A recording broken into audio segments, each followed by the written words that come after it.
And we're live. Hi, I'm Alana, and I am the creative director at Filmkik. And in today's episode, I'm going to have Robin Daniels, and I am really excited that I have him on the show. He is a hoot, and I already knew that he was great. I met him when he was working at Vera. I've been following him on LinkedIn. I love his posts. I love his perspectives. I love his viewpoints.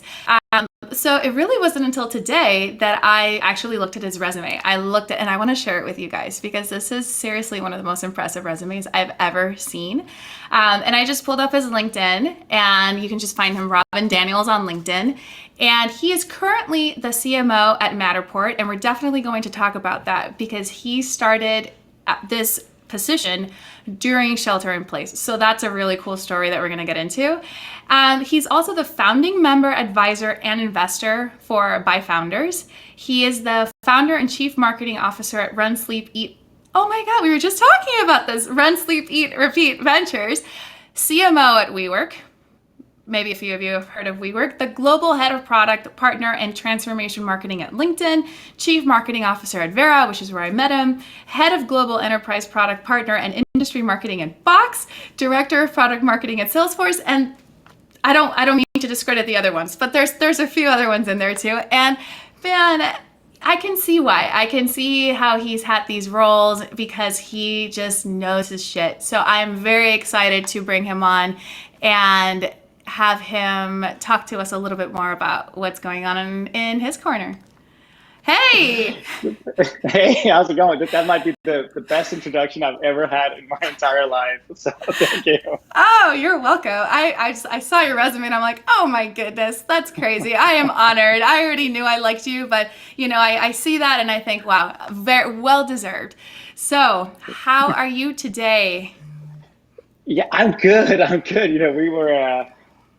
Every day is something new, right? And we've been sheltering in place here in California for about 2 months now, and I started my new job just over a month and a half ago or so. And it's the oddest thing to start a new job at this time because I've never actually been in the same room with anybody on my team. I've only met them through video conferencing, and it's Wow. kind of wild because normally when you start a new job, so much of the first month or two is trying to build relationships with people, getting to know you. What do you like to do? What are you good at? Tell me about your life and breaking down those barriers and use warmth and humor and communication and all kinds of things. And that's just out the window now. Everything is happening digitally, and it's obviously working. You can be very productive and effective, but I would lie if I said I definitely miss some of the humanity. I miss some of the getting together in person. I can't wait for all of us to one day be in the same room. I Hopefully soon. bet. Hopefully soon. We'll see. Hopefully soon. So you start this new role as the chief marketing officer for Matterport. When you were interviewing, shelter in place Yeah. wasn't quite happening yet, right? Correct. Correct. And then you get hired, and then did you get hired right in the middle of it? Like, did you expect that you were gonna get this job? Like, tell me how that happened. Like, oh wait, I'm starting and we're sheltering in place. How are we gonna do it? Yeah.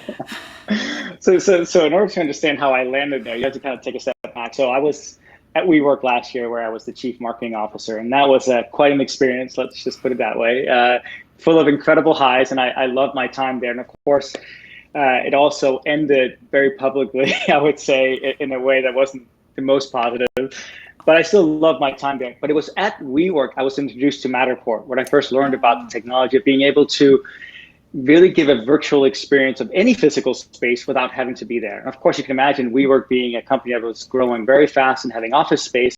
Well, we thought to ourselves, how can we give people an experience of being in the office without having to go there? If you want to go find an office for your company, oftentimes you have to look at 10, 20, 30 different places. Well, what if you could just look at them online? Think about the time you would save and the money you would save and so on. Yeah. So anyway, I was first introduced to him there, but then it kind of went away. And so when I left WeWork in November, I decided, let me take some time off and just recover from the whole thing. It was super fun, but very, very intense, being in the public eye that way and being part of such a hyper growth company. So I spent a lot of time just talking to companies and doing what I would call advisory work and mentorship. And in the last 5 or 6 months, I probably met close to 100 companies or so, where we would Wow. talk about branding and category creation and strategy and how do you go to market and all these kind of fun things. And of course, through some of these conversations, the next step would always be not always. Many of them were just like one-offs, but a lot of them would be, well, would you be interested in joining our company? And so I met the CEO of Matterport back in January, and I was just kind of blown away of the vision of what this could be. But at that point in time, I certainly wasn't ready to jump back into something because I was still just enjoying my time off. But then we met again, a few weeks later, because we just hit it off. And he was telling me more about what they were trying to do, and I was trying to give some advice about what they could be doing, and maybe talking about, well, maybe I should actually be thinking about joining. It became a little bit more serious. And then I got introduced to some of the other members of the executive team. This was probably about February or so. And so I met about half of the executive team. And then we finally just made the call and said, okay, they want me to join. And I said, okay, I'm interested in joining because I think what you're trying to do is really interesting. Basically digitizing the physical world, especially when you have a phone and you can do it on your phone, not just having a specialty camera, but being able to do it with 1 billion devices, you would become the de facto standard for digitizing the physical world. So thinking about there's nobody out there doing that, I thought this is going to be the wave of the future. And this is actually pre-COVID. So I ended up accepting, and then of course everything kind of came into lockdown. So I've only met about half of the executive team in person. I haven't met a single person on the marketing team, which is just odd. And of course, coming into a company that is focused on digitizing the built world, we're just seeing an amazing tailwind from the coronavirus impact, which we're very lucky to have, of course, because now everybody's thinking about how do we digitize the space that we're in and how do we share that with people, either for commercial reasons or also just for personal reasons. And the phone unlocks that capability.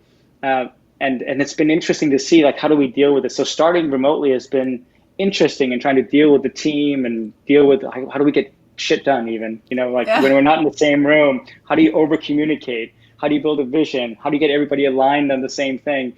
While you're also, of course, dealing with a lot of things in your personal life, the uncertainty, the fear. My wife's yoga studio had to shut down, and that's been hard. 30 plus teachers suddenly out of work and having to support her, and the stress that all this coronavirus is bringing to all of us. And you have a kid who's now home and doing homeschooling, and it's like this.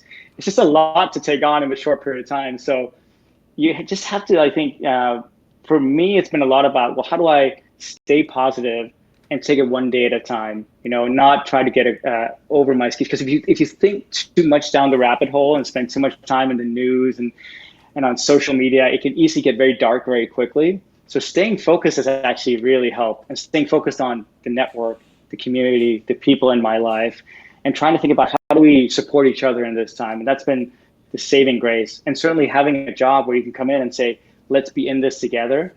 And that was the first thing I tried to do at this company is, how do we focus on something that unifies us all? Because if you have a team, doesn't matter if it's small or large, but everyone's focused on individual things, it's very hard to have a unified feel in the team.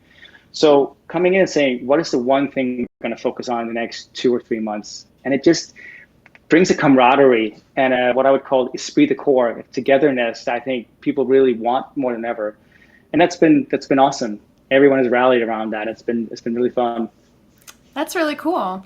And I mean, that seems like a successful strategy to do even without shelter in place, just like as you take on this role and you do that. But so it seems like maybe that's something that you've done before, but how are you doing it differently now that you don't just run into somebody in the hallway or at the coffee, you are having to schedule these meetings. Do you have any tactics that have worked that you've had to use recently? Yeah, for sure. I would say over communicating is just a key. I've always thought communication is absolutely key for any successful career. I learned that early on in my career because I had some mishaps. You oftentimes learn more from your mistakes where I didn't communicate something, or I communicated something in a poor way and it was misunderstood. And so you learn mostly from I think, the times where you kind of mess it up, right? And so I would say over communicating is something that I've always taken with me anywhere I go, because I believe firmly that in the absence of information, people will make up their own stories. Because now I can't see you every day. I can't see Linda every day. I can't see Amir every day. Unless you're communicating with each other, people start making up their own stories and what are they working on, right? So we've committed to each other to over communicate. We do that through Slack, through Zoom, through email, but also just through phone calls. We just talk to each other more, which I think has been really great. And then we also try to get the team together more often. So normally if you have a team and you're in the office, you say, let's do an all hands once a month. But actually we do it now every other day just because it gives us that ability to communicate and connect in a way. And a lot of times we won't even talk about work. Just like, how are you doing? Tell me what's going on. Because the barrier between your personal life and your work life evaporated overnight. And, I always knew that, Joe, who sat 3 desks from me, had a life outside of work. Now I'm in his life because I'm seeing into his window of he's sitting in his living room or in his kitchen working on something. And so you're in there. And so the empathy and understanding we have to have for each other just has to be amped up, or else we're going to, I think, have a lot of miscommunication. And it makes it sound easy, but it hasn't. I mean, even the first 2 months, I could tell, because we're getting to know each other, sometimes you're kind of figuring out, well, what are you really saying? And because you can't see somebody's body language in the same way. And if you're talking to 10 people on a screen and everybody's a little box, it's not easy to see how somebody's really feeling. But if you're in a meeting with somebody in person, you can see if somebody's sitting there with their arms crossed or their shoulders are up or they're like frowning. It's much harder. So doing many more check-ins has been really a saving grace for me. So that's over communication is absolutely key. That's awesome. So walk me through a typical day in your life right now. That's a good question. I think they tend to be, I tend to focus, a lot of dedicated time on my work. So I usually wake up in the morning and I go into my little space where I have set up my office. And in there, I try to focus on, you can't see it right now through the video, but I actually have a lot of sticky notes. And sticky notes is for me just a way of making sure that I get through what I want to get through during the day. And it's such a satisfying thing because at the end of something, I take a sticky note and I pull it up and I'm like, it feels like an achievement. Like I did something today, And the more sticky notes I can get rid of in the day, I'm like, oh, I'm really productive. So there's a lot of, I think, mental satisfaction of writing things down and actually being able to get through it. So I have a bunch of sticky notes here and I write down usually in the morning what I want to get done today. And then I try to block out time during the day to actually have what I call GSD time, get shit done, where I have to focus on things or else you can easily get caught up in endless meetings. And meetings in this time in shelter in place, I think it's much harder than meetings when you're face to face because looking at a screen for 10 hours straight is really mentally taxing. After my first 2 weeks at Matterport, I was surprised by how tired I was constantly because you're just staring at a screen. So now I try to not be in meetings all day. Or I try to also say, for some of the meetings that I have, I'm going to go outside and just walk around. Before we had video conferencing and before we could see each other, we used to just call each other. It works quite well. I don't always need to look at you. So it's okay if we just take a half hour catch up on the phone where I can just hear your voice. And it's actually been a saving grace and it's been a huge help for me because I can get outside. I live in California, thank God, and I can walk around the block and I can get some air and some nature and some exercise. And it's made my days way, way better. And then the other thing I try to do every single day is do some exercise. I'm a firm believer in the link between your mental health and your physical health. And I think one, of course, drives the other. It's hard to have one if one is detrimental to you. So every day I do something, even if it's just 20 minutes, but I try to do some kind of exercise. Sometimes that's walking. Sometimes it's running. Sometimes it's doing a little bit of online class where I can be part of a community of people and look at their faces. But that has also been a huge help because then you're starting to separate your work from your life a little bit that way, because or else it just starts blurring together. Every day becomes blur's day. It's like, oh, it's just everything's blurring together, right? As we're seeing. And I don't know if that's really that healthy in the long run, to be honest. So then when you go out for a walk and you have a walk and talk with somebody, would you consider that a 20 minutes of exercise or no? Yes. Oh, you do? I do for sure. Walking is definitely exercise. I mean, you're doing something and it's healthy, I also think it's just, I've always loved walking. I come from Copenhagen, Denmark, where I was born and raised, and we're a society of just people who either walk or bike everywhere.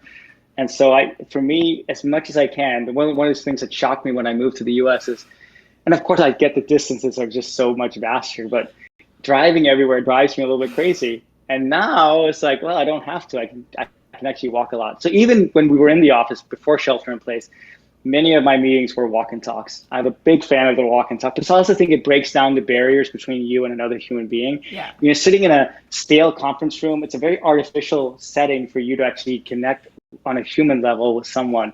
But if you're walking and you're catching up over coffee, and people will open up in a completely different way to you. And I think that's when the real spark of connection and humanity and creativity really come from. That's really cool. I agree with that completely. I love my walk and talks. I just love them. Sometimes we can't because we need to present the screen or whatever. And I feel like, Of course. then you have to do that and then you need to be in a conference room. But whenever you can just get out, the guard comes down, you see the birds, you see other people. Right. And as you said, especially living in California, we could literally do that any day of the year. And it's great, right. And with the access to so much technology on our phones, I can even say, oh, I'll show you the video right now. It'll be tiny, but I can still show it to you. That's really cool. Right. So I want to ask you, you are this new CMO for Matterport. Yes. And I'm sure that when you joined, you had ideas, which is part of the reason why you joined. And you thought, okay, yes. I think that I can bring value. You guys see that I have this value that I can bring together. We can make magic happen. And that's the whole point. But has any of your, you went into it before shelter in place. Now you've started through shelter in place. You've seen a different kind of demand, or maybe the same demand in a different way or whatever.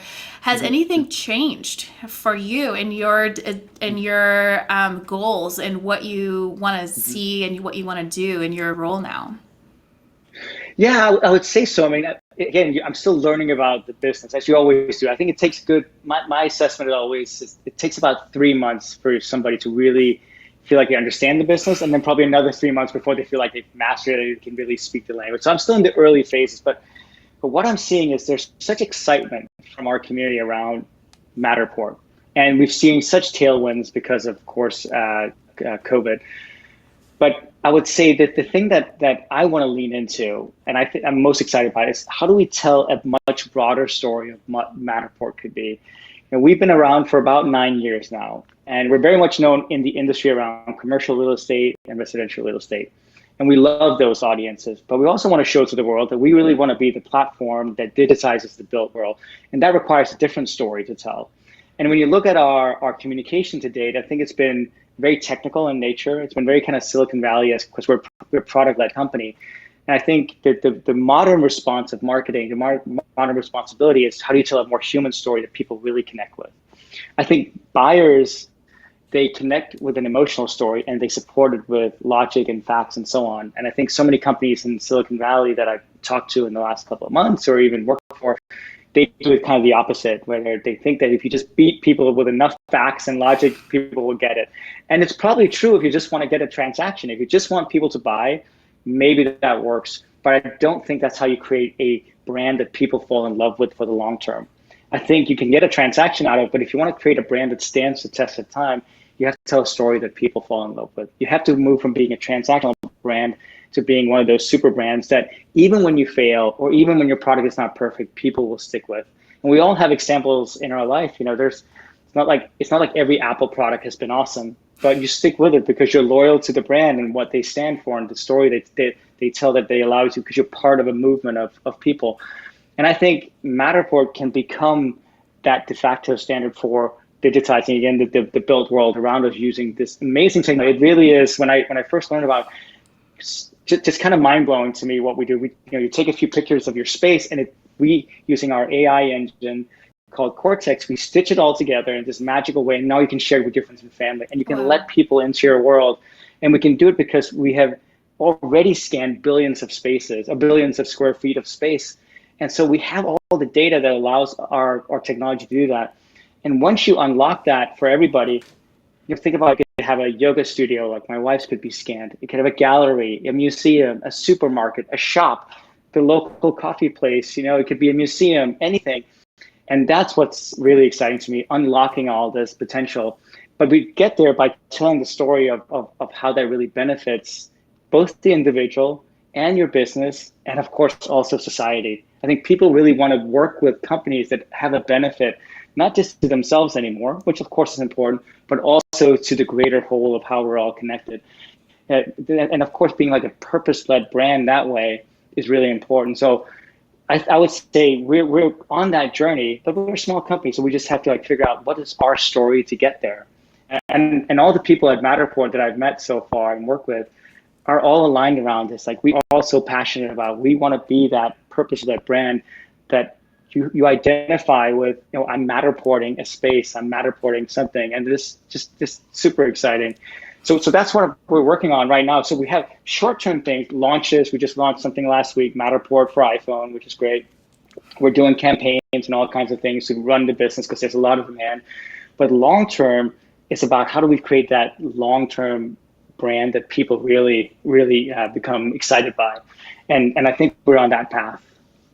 I love that. I mean, I think that just hearing you speak and when you grow up and when you think I want a house, you think of the concept first, you think of the home and you think of the dog and you have this idea and the logistics kind of follow, right? You always have the architect or the designer or whoever, they come up with the idea first and then a bunch of really smart people kind of make it happen, including sometimes the designer, of course, but very often the idea is just an idea, but you have to feel it in order to think that you want to convince enough people and convince all these different people around you, hey, this is my idea, come back me up, let's do it. So when I hear you talking, I immediately think of all of the different like filmmaking ways that things that you can do. I think of like, did you see how The Mandalorian was shot with the LED screens instead of the green screens? No, I I'm didn't. gonna send you that link. It's a new way of experiencing film, and it's a new way of shooting film where you're basically enveloped. And for example, instead of putting on a 360 like a Oculus Rift type situation or any sort of VR system, imagine walking into a 360 LED room and then being able to like look around and and not just experience that alone, but be in a group with like three or four other people, which when we're looking at shelter in place and social distancing, how that's going to look like in the future, we're going to possibly see more of this and see more distancing. Totally. So it's very interesting to see that, or like, look, mom, this is my college dorm, and your mom can like see it. Exactly. So I can Totally. see. I got a text from a friend of mine who's living in New York City, and he literally just said, we just bought a house in a different state in Montana without ever seeing it, but we did a tour, and we probably did a tour 100 times, but all through virtual touring. And I was just like so excited because, you think back to how e-commerce started. First, when you remember buying your first kind of clothes online, you're a little nervous, like, what if it doesn't fit? What if I have to send it back and all that? Then we got comfortable with it. Now we're buying much more expensive stuff. We're buying cars online. The next frontier is making much bigger purchases. People are now buying houses without ever seeing it. But if you can get the confidence that this is a perfect spot for you, and photos just don't do it justice anymore because a photo can be taken from certain angles. You can't walk through it. What's outside? Is my room going to be next to a dumpster? You don't want that. So getting a full tour inside and outside is going to be absolutely a requirement in the future if you're going to enable these new ways of communicating and working and doing commerce. So super excited for that. That's very cool. I'm very happy for you. So then, then you have the experience of having been in a company that was experiencing hyper growth, like for example, WeWork. A few times. And you've been in other businesses that have experienced explosive growth, just because due to the nature of the product and the demand. And you're in a position now where the company is still small and you could, because of shelter in place and what's going on right now, you guys could possibly see a huge, much bigger uptick in demand than you did before. Like that, or that you would have. Like your April is probably looking different today than it would have looked if things were a little bit different. So are you approaching your marketing differently, knowing that there are some downsides to hyper growth? Are you approaching it from, you have this experience, everybody wants like more, but you know that, how are you pacing yourself? But at the same time, you don't want to hold back. How do you dance? How do you play that dance? It's such a good question. And I think that's, there's a lot of ways to look at that. I think the number one thing is focus. I think if you take something like WeWork, for example, hypergrowth, they didn't fail because the idea wasn't good. when and it's not like it was a product problem. The customers loved the product. Every customer I would talk to loved going into a WeWork. I think they got probably, and I don't think it's the main cause of how they got into the trouble, but one of them was certainly they got overextended, like starting to focus on too many things too quickly outside of the core. They just stayed hyper focused on delivering great office spaces for everyone everywhere. Besides all this other stuff, they would probably have had more unity and less of the issues that they ran into. And so one of the key lessons for me, certainly from WeWork, but also other companies, is this notion of hyper focus. At the end of the year, think about it this way. I always tell this to my team. At the end of the year, when we look back at 2020, the rest of the company, the rest of the world is going to remember us probably for one thing, maybe two things if you're lucky. They're not going to remember us for five things, and certainly not 10 things. So what is the one or two things that we want to lean into and do really well, better than anything else? And it serves the team because you get focus. It allows you to really try to apply all the skills towards one common goal. But I also think just from a company perspective, you can't do everything, and ending up doing too many things certainly doesn't serve you well. And that's how I think you get overextended. Every time I've been in a company, you try to chase too many things too many times, you get overextended and you go away from your core. And you'll end up also, I think, alienating some of your core community. And that's not easy either, because then you start diverting what you're really all about. Well, everybody right now wants to talk about community. How do you build a community? How do you grow it? What's a community all about? And so on. And I think community really starts internally. And I think this is where there's a lot of mistake happening, because people think, well, I got to go build a community with my customers and a community with my prospects and build a community around this category that we're creating, which of course is important. But the secret of community is it starts with your employees. Employees first, then customers, then prospects. And many companies say, well, it's prospects first, then customers, and then employees last. No, because the companies I've worked for that have done it really well, Salesforce, Box, LinkedIn, even WeWork, the employees loved working there because we all believed in all these companies that we were part of something bigger than ourselves. We were working towards a unified goal. And the culture that we created of being in this together meant that we cared so much about the outcome for our customers and how they were treated and how they saw their success. So it's employees and then customers and then prospects. And I think about, again, where I am now with this company, making sure that we're also doing the same thing.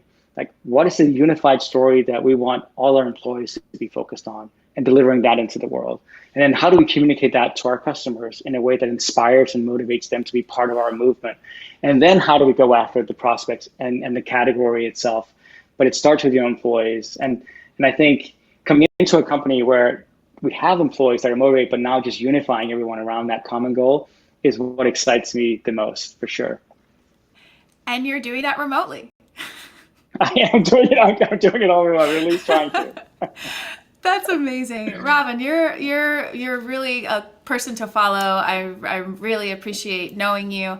Any other piece of advice that you could give a person in your situation, like in your position during this situation?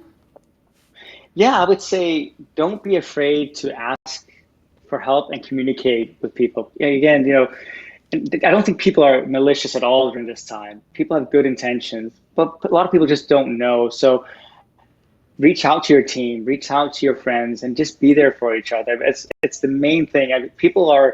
This is a stressful time. It's stressful for many reasons, right? Because there's so much uncertainty. And I've actually, I've been laid off in my life before, and you probably know people in your life who've gone through that. Make sure we're there for each other and make sure that we support each other in getting to a better place. And there's always a light at the end of the tunnel, and making sure that people see that. Because I can tell just through my Facebook feed and Twitter feed that, people are pretty stressed out. And if you can be a beacon of light, doesn't mean you can't be a realist and can't be honest about things. But if you can be a beacon of light for people, I think it's just so powerful in this moment. People really need that more than ever. Yeah. And don't feel guilty for being that person. No, not at all. Not at all. Everyone has their moments, right? Yeah. Certainly. Right. I mean, even me, sometimes to my family, I'm just going to go for a walk. I need to just be by myself, and that's okay. It's totally fine. Doesn't mean you don't love each other, right? It's just how it is. Yep. Man, Robin, thank you so much for your time. It's been an honor, and I look forward to seeing you in person someday soon. Yeah, me too. It's great to see you, Alana. All Thank right, you. take care. All right, that was so cool. I knew this was going to be a great episode, and I really appreciate Robin's time being here with us. And I know I'm definitely going to be following Matterport. I already started a couple weeks ago, and I was blown away by the technology. But hearing him speak and just kind of seeing what can be done, it's this is one of the reasons why I love living in Silicon Valley. You meet people that are working for this startup or this technology or this thing, and you just know, like, wow, this is going to change the world. I am going to tell my kids, yeah, I was in the room, or I knew the guy that was in the room when that decision was made, and now we're all using that technology ubiquitously. And I think that Matterport is definitely one of those. So I am super stoked to know Robin and to now know Matterport. I think that's really great. And tomorrow, I'm also going to be interviewing two amazing people. I'm going to be interviewing Tema, and she is the executive director for Women in Media in Los Angeles, and she is one of the main women filmmakers that is really changing things down there. She is really encouraged. She started the hashtag Hire These Women. She started the hashtag Women in Media, and it's quickly become one of the biggest networks of women female filmmakers that you can hire. And then I'm going to do a twofer. We're going to do, not a twofer, a two interviews in one day. I've never done this because this is the only day that he can do it. And he is the owner and head winemaker for my favorite winery. And he's agreed to do this with me. And as he says, the grapes don't care that there's shelter in place. He still needs to make wine. So we are going to be talking about wine, which is also another thing that I love very much, and what has changed during this time. Thank you. Thank you so much for being here today. Bye.